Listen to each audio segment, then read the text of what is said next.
Welcome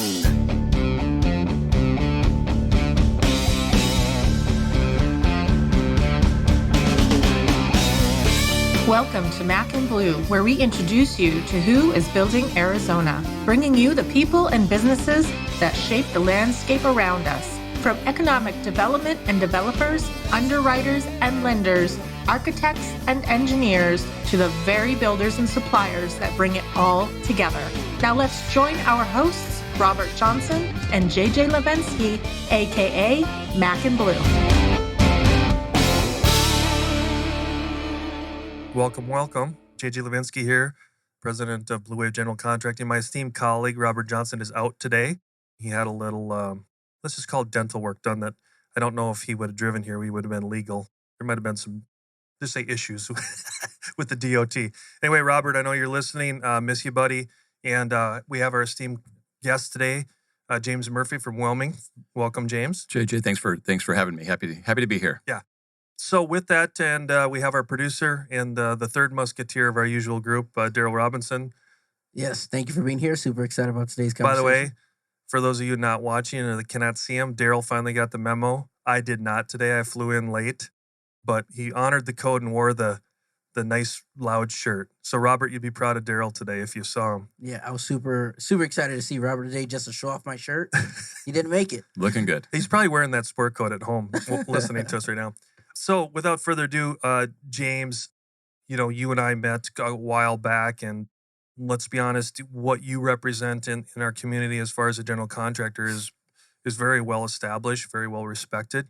And I think the audience and kind of the credo of what we do here at Building Arizona under the Mac and Blue kind of moniker is to just share the wealth of knowledge about anything in Building Arizona. And what you and your wonderful team at Willmeng has done is gone really well noticed in the Valley. And if you could, just give a little bit of background about yourself. I think the story about you and Jack is, if you can share some stuff there, and then I can just keep leading you down to other channels. There you go. Well, first of all, thanks for having me. Proud to be here. Congrats on all that you've done. You certainly haven't been standing still yourself in this market, and it's been fun to watch as well. So for me, a product of ASU, both undergrad and grad school. I moved into the state in 1990. You're local, and the seas of Arizona, copper. My dad was a metallurgical engineer, and so ASARCO was his last stop after a 37-year career in that industry as a metallurgical engineer. So Arizona is definitely home for me now. Love the state, proud of the state for many reasons. Melting pot. Most everybody's from somewhere else, and I do think that tends to bring us an advantage in the business environment. But at the time that I went to ASU, Dr. Dean Badger was running the construction program. They were talking old school, new school, and unbeknownst to me, I really did represent new school, although I wouldn't have self-assigned that label. And really, Jack Willmeng did represent old school, and old school in a good way. Now, for the audience, back then, yep, was the GC market heavily involved with the school? Yeah. Or was Jack an anomaly, or were you an anomaly in that relationship? Arizona Builders Alliance was alive and well, and the tie between the construction college, the Del Webb School of Construction, I think it was newly named then, the Del Webb School of Construction, although the program had been around for a long time. But anyway, it was Jack had great success with a couple of graduates in the program ahead of me. And anyway, there's a kind of a triangulation between Willmeng support of the ABA then, and Jack having interest in the students that the Del Webb School of Construction was kicking out. So anyway, for me, I was very interested in falling in under somebody that had done well and a quality builder, and kind of had my hand up to be somebody's successor. And thankfully for me, he was actually looking for a successor. Excuse me. And that was the late 90s, correct? Yeah, I mean, I started in July '99. Okay. And so, yeah.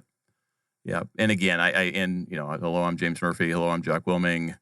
And then he hit me with, what makes you think you have what it takes to run my company? I mean, that was the opening line. But we knew why we were getting together. And I had the very eloquent answer of give me a chance. And while looking at the top of my shoes, I everybody has a plan until they get hit in the mouth, right? And Jack just came at me. And more than a kick in the mouth. More than a kick in the mouth, right? And but anyway, from there, I mean, he I think grinned and backed off quite a bit. We had a really good conversation. Ultimately, he did give me that chance. But in hindsight, new school was meeting old school, and new school didn't really realize they were new school in that moment. So, and then jump ahead to what, 2006 is the transformation for you, correct? Yep. Yeah. I became the owner effectively January 1st of 06. Nice. So yeah. It the foundation in building and pre-construction and things that Jack, a client following, the go learn from somebody else. I'm very thankful that I did. So, and our industry unfortunately lost him. What year did he pass away?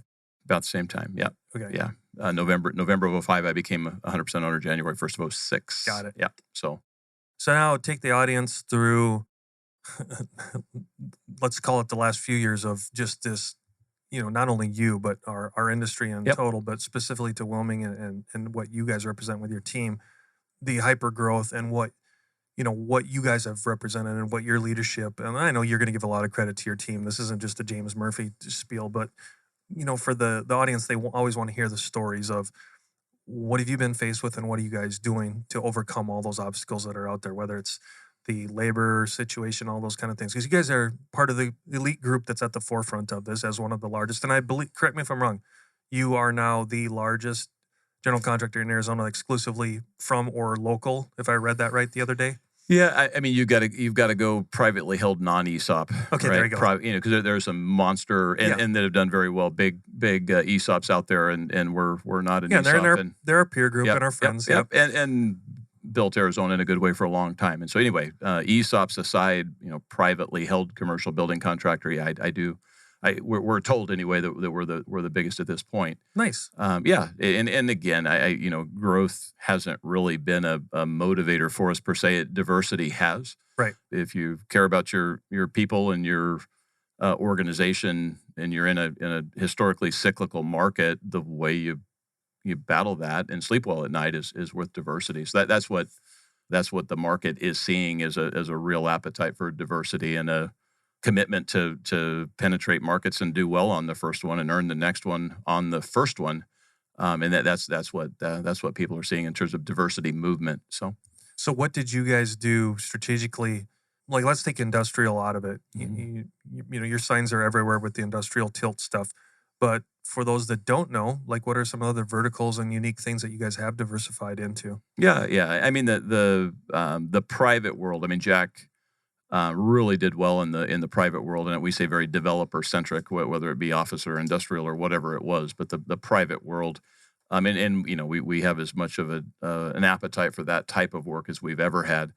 That said, diversity, public sector work, and projects that are downstream of. And you have a whole JOC division, correct? We've got a JOC division, and we effectively have, call it three different leaders, including the leader of JOC. And JOC is not all that they do, but that is one of the things that they're very, very good at.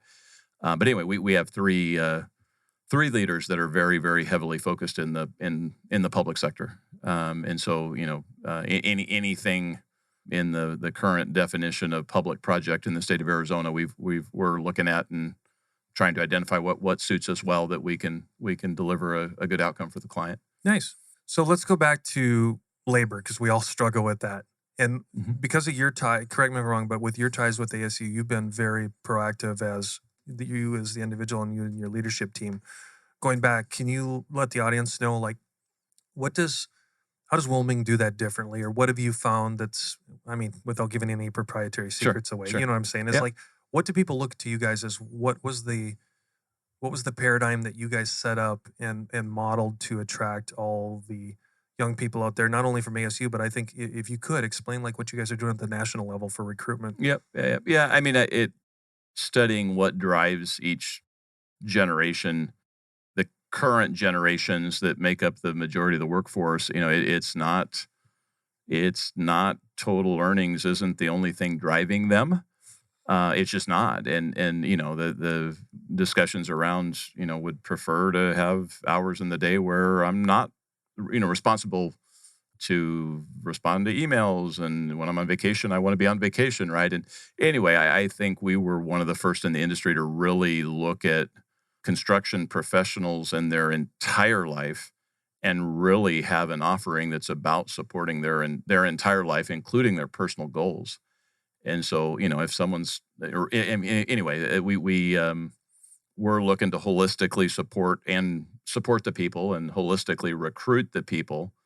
And it's not all wage. And certainly there are companies out there that are really about appealing to earnings, but as we all know, what typically happens on the backside of that is the personal side gets squashed, and that's not success by our definition. So. Well, I'm kind of setting you up here because I noticed, and I don't know if this is new within the last year, but forgive me if I'm naive to this. On the bottom of your emails, the salutation says "exists for people to build their genuine place of purpose." Mm-hmm.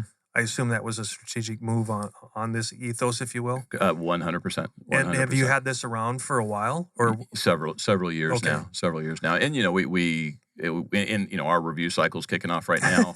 Oh boy, right? Anyway, everybody gets to go through it every year, but for us, we have we PDPs or personal development plans. We start off with the personal side of the equation, and in that, there aren't any good businesses out there that are going to forget about the professional development. And anyway, we start on the personal side with goals and aspirations, and then we bookend it with the professional side. And so anyway, it appeals to a different subsector of construction professionals, and it's really served us well. And I'm wired for organizational health, and that's a good way to see to it that we're healthy. My esteemed colleague here, Daryl, we're going to take a break, and we'll come right back with more questions with James. Torrey Contracting, your full-service Division 9 contractor. Torrey Contracting operates with a smaller, hands-on team. This cohesive structure results in superior workmanship and economical solutions. We deliver projects with unsurpassed commitment to quality and stewardship of budget. Torrey Contracting, small enough to listen, big enough to deliver. All right, I'm back with James here. So I know that in the circles that I run in, they're always, I want to peel back that onion a little bit, James, with you. I think what you described, mixing that personal with professional development.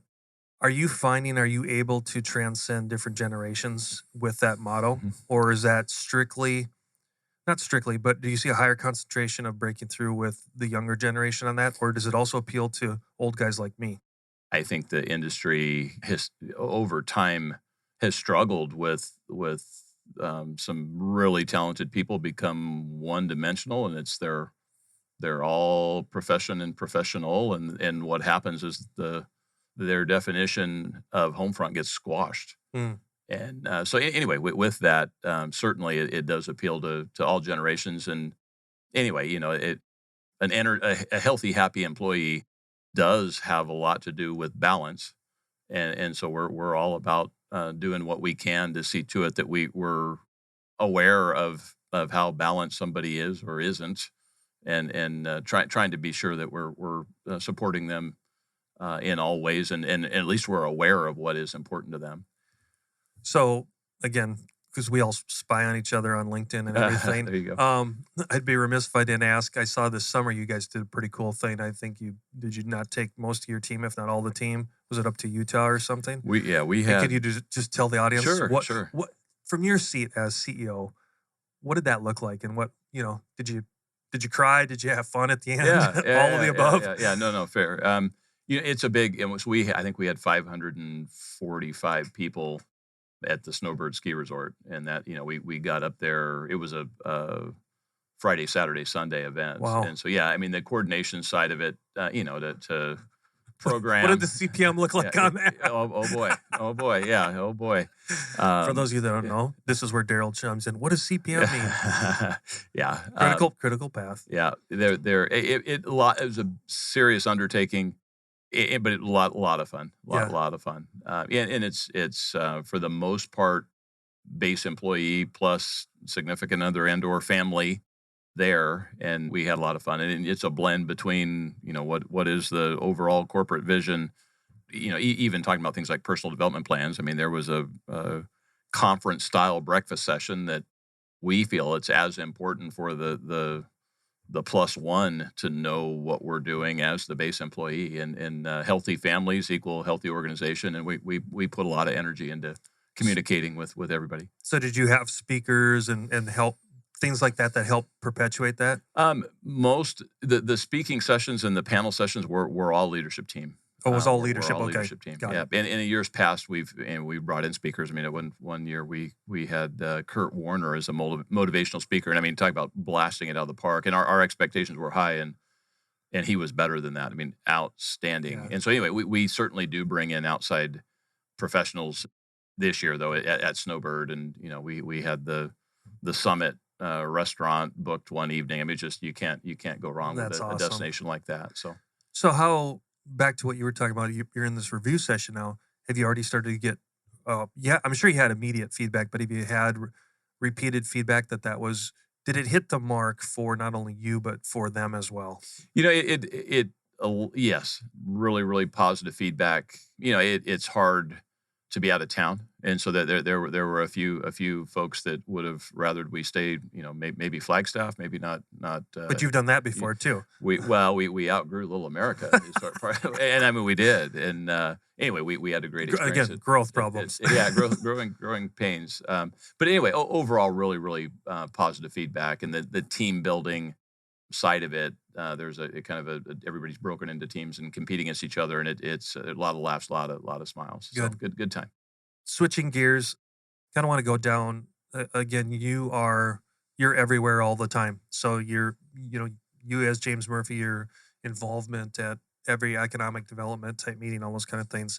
I'm going to set that aside for a minute, but let's go back to just like your involvement representing Willmeng and all of us too as peers, ABA and NAIOP for instance. And I think if you could speak to that a little bit of, why do you put your time into there? What do you get out of it? And what do you see the benefits of us as a collegial group of construction professionals?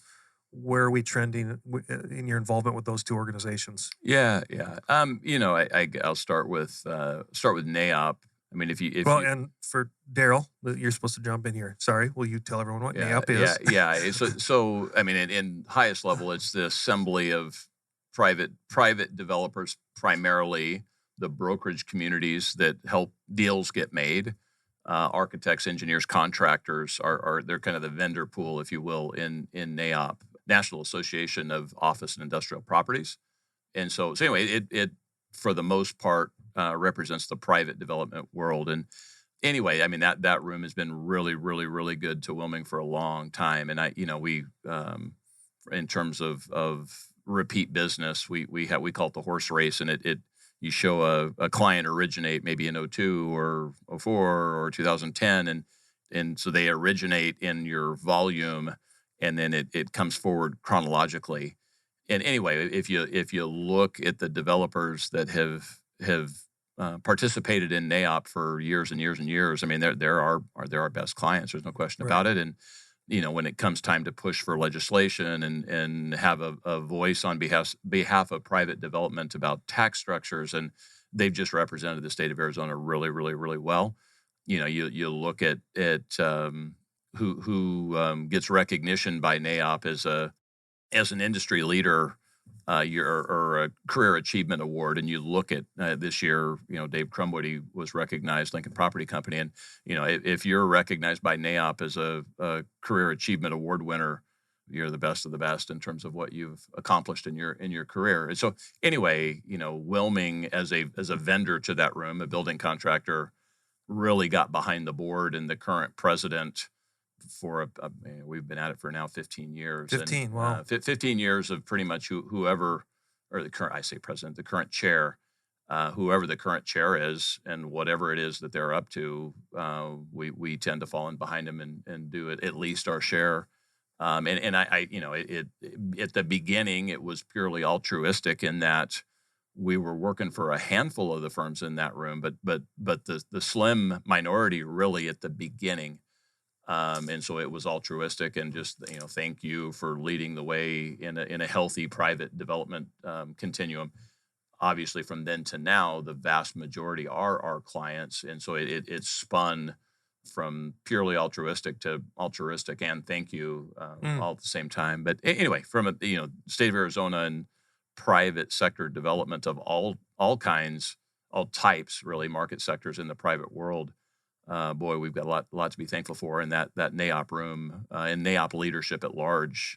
We all owe them a big thank you. So with all the growth here in Arizona, then is Arizona NAIOP recognized almost as now a new leader nationally? One of the leaders in the country for sure. Yeah, one of the leaders in the country for sure. Yeah. And then if you could, again, through your set of eyes, because we get different opinions on this. With we've had tons of economic development related people in here.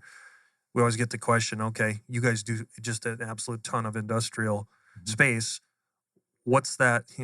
James, when's the bubble going to burst? James, how many more millions of square feet can we tolerate here? Just at a pure layman's standpoint, give the audience a perspective of what you see. Yeah. I mean, we're sandwiched in between the ports and, say, Inland Empire and Dallas, right? And although I'm just like everybody else, boy, that's a lot of industrial, right? And I love to see our name on our share, but it's still a lot of industrial.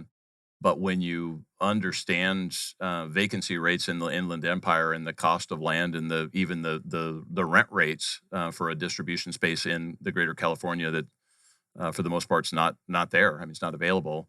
And then you hop over to Dallas, and we were meeting with a developer out of Dallas, and this was probably 18 months ago, and we were looking forward. We had the greater market was on track to complete, I think, 15 million square feet of space or so. We were looking forward, thinking, boy, we could be, I don't know, mid 30s. I mean, we might go from 15 million feet to 35 million feet or so. And we were, wow, talking to a developer from Dallas, and he kind of put his hand out. He's like, you guys realize we've been completing 60 million feet a year for several. So it was kind of a, easy. This isn't new. This is new to Phoenix. So you triangulate that, and Dallas and 50, 60 million feet a year is typical. Inland Empire's out of space, and economically it doesn't pencil anyway, out of land and space. We're in the middle. With correct me if I'm wrong, with new legislation over there too, there's even kind of some mini moratoriums on some of that as well, James, correct? Correct. And at the same time, Ducey rolls out a flat tax rate. So anyway, I feel like we were probably an immature market that had to catch up. And right. So anyway, supply demand remains strong. Yes, there's a kind of a flood of supply, and we're all watching that. But I think long-term demand it will remain a favorable equation. So for the audience sake, just to put in perspective, can you share some of those vacancy rates? I think the general populace and even our trade partners would love to hear any data points you can throw out there, because I don't want to be you're in that world a lot more than I am. Yeah. That California vacancy, I think it's sub 2%. I mean, these are dramatically low. Like space is not available, not there. Right. And so anyway, and it's all about truck time and the Western Valley, and everybody watched the 303 explode. Yep. It's a favorable distance from the ports, and there's no space available in the Inland Empire, and it's even if there was, it's cost prohibitive to develop and build there. And so anyway, that's I believe I don't see a cliff coming in any way, shape, or form. Onshoring, nearshoring, and manufacturing, that's a whole other wave. So anyway, I see we say tailwind, a healthy market in industrial for the foreseeable future. I do. Okay. So yeah. So let's spin it the other way. Now everyone, the other buzz is always, okay, let's take the inflation out of the equation. The 75 bips that happened a week or two ago, we can save that for another conversation. But I'm thinking of a lot of the other conversations in our industry is, how is Willmeng, amongst all of us, how are we preventing and helping our developer partners with the long lead of, it was steel last year, and then it's concrete, and now it's SES and transformers and things like that. Again, just through your eyes as CEO, what is Willmeng, and what are we as a collective whole doing to augment that? Yeah. I mean, communicate, and it did, it did feel like kind of a smash the mold kind of scenario for a while, right? Yeah. I mean, it honestly, and as things have moved, we've continued to communicate what the next frontier of challenge is, right? And stress management for our pre-con teams, even stress management for the developers. I mean, it's real. I'm laughing with you, not at you. Yeah. No, nobody wants to deliver bad news, right? No. And so anyway, I do believe, I just said I think industrial still has legs and for the foreseeable future. That said, it 2 years ago, all parties that wanted to develop industrial, for instance, it was a green light. Well, we're getting into a period that those with conventional financing needs are starting to get yellow light, red light. Yep. And so anyway, nationally, to a certain degree, I feel like nationally a recession is a good thing for this conversation. And, one of the ways, and why is the Fed raising the interest rate?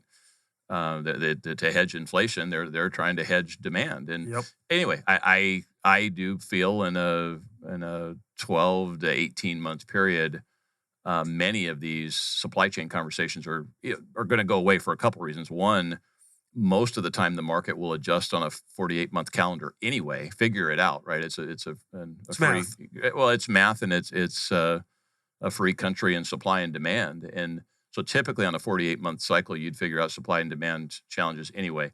In addition, with a national economy that's cooling, that's going to be another force that I look forward to. Call it a 2015 environment where you're just really focused on getting approval and buying it once, not this extended procurement buying thing that we've all been dealing with. That buyout took 10 months. Well, how's that? How was that? Well, because we had to pre-order this and that, and it stretched it out to the point. I think it's been fairly unhealthy for everyone, although we've persevered through it to good outcomes and maintained relationships through it. But boy, it's heavy lifting, as you know. So no, I thank you. That was a great summary. I think you did. You think you nailed it very well. Daryl, let's take another break and come back with more with James in a minute. There comes a time when dreams become a reality, when you see your vision materialize into a true work of art. And the only way to get there is to choose a general contractor who shares that same vision and knows how to bring it to life. At Blue Wave, we aren't so big that we've forgotten where we've come from, and we aren't so small that we can't care for your projects regardless of their size. When your vision deserves safety, perfection, timeliness, and expertise in order to become a reality, trust Blue Wave to get it done right the first time. Thanks, Daryl. Switching down that other path. So we kind of covered the NAIOP and the industrial thing. You also have a heavy hand, your company does, with ABA. And I think again, a lot of the audience knows that I'm a 10-year transplant from the Midwest. And when I got here, I was like, ABA? So let me get this straight. There's basically AGC and ABC. There's union and non-union guys in the same room and they get along. Right. So it's funny, and there's a lot of other transplants from around the country here as well. So, but if you could explain a little bit about what ABA represents to our community in the construction community, and then what, much like you did with the NAIOP thing, just educate everyone of what are the pros and cons, not the cons, what are the pros coming out of that with your involvement in all of our peer group as well. Yeah. No, I appreciate the question very much. So for me, Jack Willmeng, a member of ABA years ago, and I think I was in LDF, their leadership development forum. I think maybe the age requirement was not what it is today, because I don't think I could have been in at the same age now. But I thankfully got to go through that program really, really early on, 2000, 2001-ish. Contracting community having a voice, be it legislative, be it in the state of Arizona and the state itself passing alternative delivery approval, CMAR. Yep. It's a big deal for the state of Arizona, and certainly a big deal for the contractors within the state. And ABA was certainly a big force then, and remains a force even now. And so for us, I mean, truth be told, within our organization, Keith Sabia is really our ABA lead. I went through LDF and in the Carol McMullen era of the ABA, which was a golden era, and then Erica Lang has created her own golden era now. It's been quite fun to see. So anyway, Keith is primarily our lead, and anyway, it's a great organization, great people. Over the years, I've spent more time in that NAIOP room over the years, but Willmeng as a whole. I mean, we've got an ABA mixer coming up here that we're sponsoring, and anyway, it's altruistic for us. I know of all the members that I know that really are active in ABA. It's very, very heavy in L&D and a lot of great curriculum for staff development, including the leadership development forum. So, and it's not just it's not just us, the GCs. There's AE partners, there's trade partners. I mean, it's like any good, solid organization, and especially in the community such as the Phoenix proper. You bet. Yeah, I mean, their leadership development forum. We've consistently had a participant there. I mean, I'm my understanding of I know obviously what I participated in 2000 and. Have heard sound bites of how that program has evolved, and I think it's probably one of the best in the country. Yeah. I think you can only get one person in.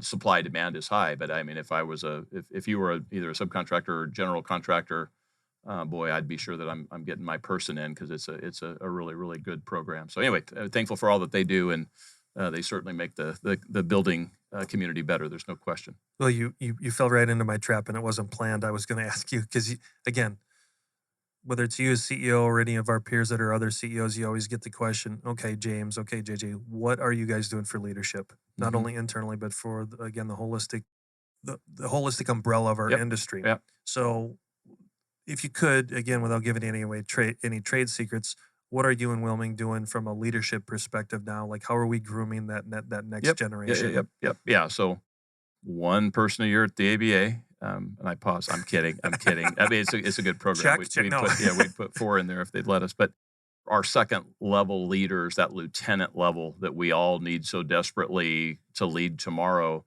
There's a couple things that we've done. Rick Johnson has a program called Leading for Performance. Anyway, we've brought the Leading for Performance, which is Arizona Growth Advisors, is Rick Johnson. We've brought their Leading for Performance program internal to Willmeng. When Rick runs it through Arizona Growth, it's a mix of people from different businesses. We wanted our own Willmeng class to get the headcount up, but we've continued to bring. We felt that diversity, the voices from other businesses was important. So where we asked for his permission and brought his curriculum internal.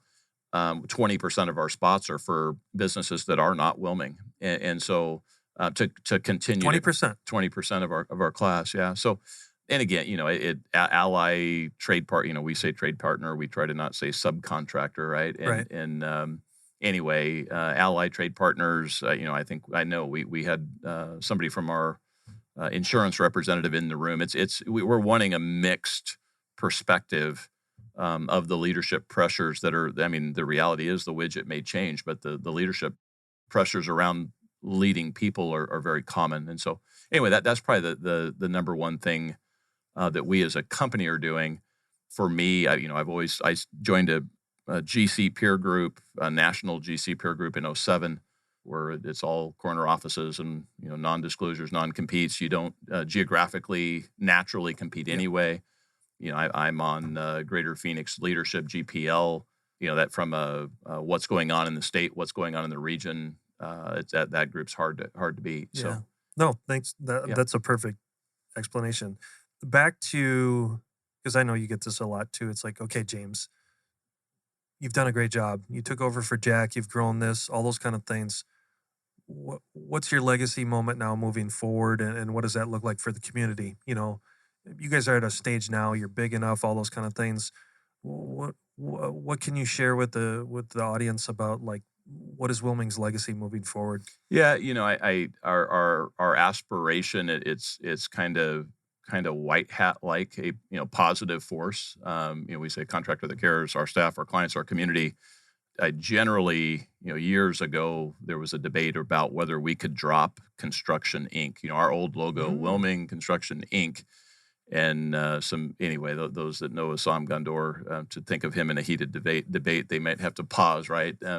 But the reality was there was a really heated debate around whether we could or should do that. How would people know what we do, right? And we'll fast forward. If we participate on the level that we should, and we're deliberate to do more than our share for the community and for our clients, the brand should stand for itself, and you shouldn't have to explain. Anyway, we've typically say internally to do your share, you've got to aspire to do more than your share, to actually do your share. And anyway, that's the long-term legacy that is the goal for Willmeng, that then 20 years from now, it hopefully will be a more of a white hat than a black hat, and a force for good, and not all the other things that tend to bubble up out there. So no, I'd be remiss if I didn't ask you. You guys are now more than Arizona, correct? We are, and we've had Suitcase Wood travel for select clients, existing clients. I mean, that's been going on for some time. I mean, right. we built a basis in San Antonio. We built an Amarillo or an Amazon facility, in Amarillo, Texas. Right now we've got an active job in Salt Lake City. We've got an active job in Vegas. And it's all really, really client centric. Right. We do have our Flagstaff office. Where do we really, hang a shingle, plant a flag with another major metro office? That debate's ongoing right now. Okay. But for people to think of Willmeng and think of kind of Mountain West, Boise to Tucson. I mean, that's where we're playing right now. So you should be proud of that. It's cool for your team. It's we enjoy challenges and clients, and you know what I mean. We really do. We really do. I feel like to a certain degree we're in a good way a little bit adrenaline junkies. Where it's challenging and we can push to get a good outcome. In the good, we're not football players. Our knees don't go bad. And so it's just our brains, James. Yeah, that's right. There's some truth to that. But that Mountain West region, you don't have the red tape paralysis of California. The Mountain West is done really well, and I think for good reason. And that's where we're placing our bets. So probably going to wrap it up here a little bit, but I do want to ask you kind of some more touchy feely ones. Sure. Again, with this kind of platform, what are you dying as James Murphy to tell our construction audience, either about Willmeng or about like what you do in your, I'm not talking your personal time, mm-hmm. but your personal time of effectuating change in our industry. Like if you could touch on those two buttons as James Murphy. Yeah. I think the audience would really like to know a little bit about what goes through that cranium of yours. There you go. Well, I mean, I feel like it's not just our industry, but it's certainly prevalent in our industry. Life's about much, much, much more than the bottom line, and and you hear it. Our personal development plans, and even how we run the company. It's our goal is strong relationships and good outcomes, and with healthy people, and so that's really where we put our focus. We're in tune with our staff enough. There's a lot of stress out there, and post COVID, there's just a lot of stress out there. And I'm thankful that we know what the challenges are for our people, and because we know, knowledge is power, and we're able to support everybody in a way that you just wouldn't be able to do it if all of your review cycle stayed professional with a little bit of superficial personal. So anyway, people need a higher level of support, and they deserve a higher level of support. And do you think other industries are doing that a lot better than ours? The culture buzzword, it transcends all industries now. I don't know if I really think other industries are doing it better. I certainly know there's a lot of room for improvement in our industry, though. You know what Touche. I mean? Yeah, I mean, I do. We interview a lot of people to fill the Willmeng jerseys that we need from a recruiting point of view. And the most common phrase I hear is, "I feel like a number."